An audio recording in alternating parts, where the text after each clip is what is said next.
विद्यालय इसे इंग्लिश में स्कूल कहते हैं। दाखिला इसे इंग्लिश में एडमिशन कहते हैं। विद्यालय शुल्क इसे इंग्लिश में स्कूल फी कहते हैं। प्राचार्य इसे इंग्लिश में प्रिंसिपल कहते हैं। शिक्षक इसे इंग्लिश में टीचर या एजुकेटर कहते हैं। विद्यार्थी इसे इंग्लिश में स्टूडेंट या प्यूपिल कहते हैं। सहपाठी इसे इंग्लिश में क्लासमेट कहते हैं। किताबी कीड़ा इसे इंग्लिश में बुक वर्म कहते हैं। चौकीदार इसे इंग्लिश में केयर टेकर या जेनिटर कहते हैं। शिक्षा या तालीम इसे इंग्लिश में एजुकेशन कहते हैं। गृह कार्य इसे इंग्लिश में होमवर्क कहते हैं। ज्ञान इसे इंग्लिश में नॉलेज कहते हैं। परीक्षा इसे इंग्लिश में एग्जाम कहते हैं। परीक्षक इसे इंग्लिश में एग्जामिनर कहते हैं। परीक्षार्थी इसे इंग्लिश में एग्जामिनी कहते हैं।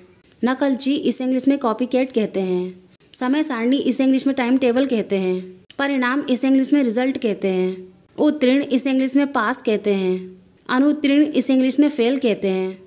अंक इसे इंग्लिश में मार्क या ग्रेड कहते हैं। प्रतिशत इसे इंग्लिश में परसेंटेज कहते हैं। अनुशासन इसे इंग्लिश में डिसिप्लिन कहते हैं। शिष्टाचार इसे इंग्लिश में एटिकेट कहते हैं।